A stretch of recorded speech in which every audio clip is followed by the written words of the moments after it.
போன வீடியோவில் நம்ம டாக்குமெண்ட்ஸ் பாண்ட் ஃபார்ம் எம்ஓஏ பற்றிலாம் பார்த்தோம். ஸோ இந்த வீடியோவில் நம்ம பார்க்க போகிறது PAN details and tax details. So இதில் மொத்தமாக 6 விஷயம் இருக்குது. ஸோ இந்த 6 விஷயமே நம்ம கரெக்டாக என்டர் பண்ணிட்டோம் அப்படின்னா we are one step from final submission. So அடுத்தது ஒரே ஒரு பாண்ட் டாக்குமெண்ட் மட்டும் சப்மிட் பண்ணோன்னா ஃபைனல் ஸ்டெப் போயிடலாம். ஸோ இந்த ஸ்டெப்பில் என்னெல்லாம் இருக்குன்றது பார்த்துடலாம். மொதல் விஷயம் ஏஜென்சி டைப். ஸோ இந்த ஏஜென்சி டைப்ன்றது எதுக்கு கேட்குறாங்கன்னு பார்த்தீங்கன்னா பிஎஃப்எம்எஸ் வெப்சைட்டில் நீங்கள் எந்த மாதிரி ஏஜென்சி க்ரியேட் பண்ணணுன்றதுக்காக இந்த ஏஜென்சி டைப்ன்றது கேட்குறாங்க. நீங்கள் ஒரு கவர்மெண்ட் ஸ்கூலாக இருந்தீங்கன்னா இதில் வந்து ஸ்டேட் கவர்மெண்ட் அப்படின்னு செலக்ட் பண்ணணும். ஒரு ப்ரைவேட் ஸ்கூலாக இருந்தீங்கன்னா ப்ரைவேட் எய்டட் ஸ்கூலாக இருந்தீங்கன்னா எய்டட் ஸ்கூல், ப்ரைவேட் அன்எய்டடாக இருந்தீங்கன்னா அன்எய்டட் ஸ்கூல். இந்த 3 ஆப்ஷன் நீங்கள் செலக்ட் பண்ணுவீங்க. அது இல்லாமல் மற்ற ஆப்ஷன்ஸ் என்னெல்லாம் இருக்குன்னு பார்த்தீங்கன்னா லோக்கல் பாடிஸ், அந்த முனிசிபாலிட்டி ஸ்கூல்ஸோ அந்த மாதிரி இருந்ததுன்னா லோக்கல் பாடிஸ் செலக்ட் பண்ணுவீங்க. Central government, central PSU, central government ஸ்கூலாக இருந்தால் ஜவஹர் நவோதயா அந்த மாதிரி ஸ்கூலாக இருந்தீங்கன்னா central government or central PSU select பண்ணுவீங்க. Tribal welfare school department, tribal welfare school அந்த மாதிரி டைப் ஆஃப் ஸ்கூலாக நீங்கள் இருந்தீங்கன்னா ட்ரைபல்/சோஷியல் வெல்ஃபேர் டிபார்ட்மெண்ட் செலக்ட் பண்ணுவீங்க. எங்கள் ஸ்கூல் இது எதுலேயுமே வரல அப்படின்னு சொன்னீங்கன்னா அதர் செலக்ட் பண்ணுங்கள். ஸோ ஏஜென்சி டைப் முடிச்சாச்சு. அடுத்தது ஸ்கூலோட ரெஜிஸ்ட்ரேஷன் நம்பர்.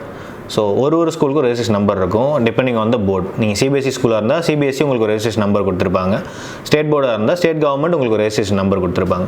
அந்த ரெஜிஸ்ட்ரேஷன் நம்பர் ஃபார்மேட் ஒரு ஸ்கூலுக்கு ஒரு மாதிரி இருக்கலாம், லெட்டர் டெக்ஸ்ட்டோடு இருக்கலாம். ஸோ என்ன உங்களுக்கு ரெஜிஸ்ட்ரேஷன் நம்பர், அதாவது நீங்கள் ஸ்கூல் ஆரம்பிக்கும் போது இதுதான் உங்களுக்கு நம்பர் அப்படின்னு சொல்லி கொடுத்துருப்பாங்க. இந்த ரெஜிஸ்ட்ரேஷன் நம்பர் யூடைஸ் நம்பர் கிடையாது. யூடைஸ் நம்பர் வேறு, இந்த வேறு. ஸோ இந்த ரெஜிஸ்ட்ரேஷன் நம்பர் நீங்கள் ஸ்கூல் ஆரம்பிக்கும் போது கவர்மெண்ட் உங்கள் ஸ்கூலுக்குன்னு கொடுத்துருக்க ரெஜிஸ்ட்ரேஷன் நம்பர். அடுத்தது அந்த ரெஜிஸ்ட்ரேஷன் நம்பர் என்ன டேட்டில் கொடுத்துருக்காங்க. இந்த டேட்டில் நீங்கள் முக்கியமாக பார்க்க வேண்டிய விஷயம் வந்து இந்த டேட் ஃபார்மேட். இது வந்து டேட்டு மந்த் இயர்னு இருக்காது, மந்த் டேட் இயர்னு இருக்கும். ஸோ அது ரொம்ப கேர்ஃபுல்லாக நீங்கள் என்டர் பண்ணணும். தப்பாக என்டர் பண்ணிங்கன்னா டேட்டே மாறிடும். ஸோ டேட்டா மிஸ்மேட்ச் ஆகிடும். அண்ட் இது நீங்கள் செலக்ட் பண்ணும்போது கேலண்டர் ட்ராப் டவுன் மாதிரி வரும். ஸோ அதில் போய்ட்டு செலக்ட் பண்ணிங்கன்னா ஃபார்மேட் ஈஸியாக வந்துடும். நீங்களே டைப் பண்ணாதீங்க. கேலண்டரில் போய்ட்டு இயர் மந்த் செலக்ட் பண்ணி டேட் செலக்ட் பண்ணுங்கள். அடுத்து ஸ்டேட் ஆஃப் ரெஜிஸ்ட்ரேஷன். ரொம்ப சிம்பிள். எந்த ஸ்டேட், தமிழ்நாடுவா, கேரளாவா, ஆந்திராவா, அந்த மாதிரி எந்த ஸ்டேட்டுன்றது செலக்ட் பண்ணணும். அடுத்த விஷயம் பார்த்தீங்கன்னா பிரின்சிபல் டீட்டெயில்ஸ். ஸோ பிரின்சிபலோட Aadhaar number and Aadhaar linked mobile number அங்கே டிஃபால்ட்டாக அதுவே வந்துடும். நீங்கள் அதை செக் மட்டும் பண்ணிட்டா போதும்.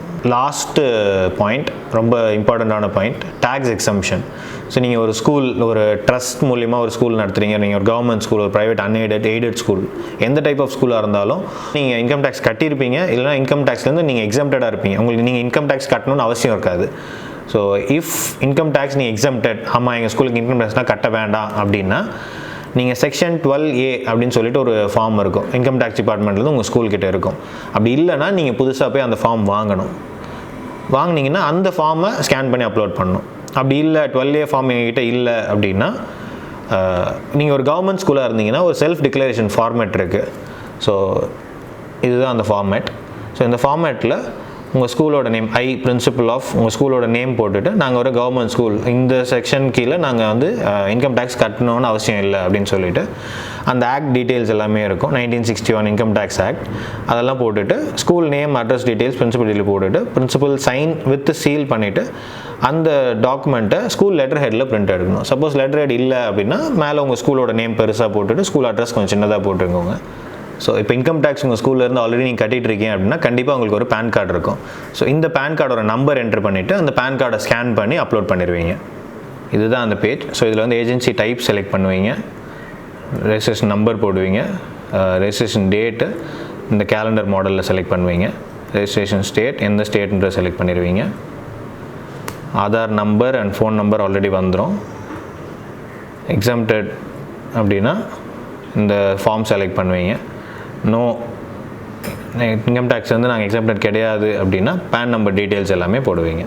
ஸோ இது வரைக்கும் நம்ம என்னென்ன டாக்குமெண்ட்ஸ் எப்படிலாம் அப்லோட் பண்ணணும், என்னென்ன டீட்டெயில்ஸ் இருக்கணும் எல்லாமே பார்த்துட்டோம். ஸோ இந்த டாக்குமெண்ட்ஸ் எல்லாமே கீழே இருக்க லிங்க்கில் போய்ட்டு நீங்கள் லாகின் பண்ணி அப்லோட் பண்ணிடுவீங்க. அப்லோட் பண்ணிவிட்டு அப்ரூவலுக்கு it will take some time. So அடுத்த வீடியோவில் நம்ம பார்க்க போகிறது நாங்கள் தமிழ்நாடு அண்ட் கேரளாவில் செட் பண்ண அட்டல் டிங்கரிங் லேப்ஸ் எப்படி இருக்கும், எப்படி ஃபங்க்ஷன் ஆகுதுன்றது தான் பார்க்க போகிறோம். தேங்க்யூ.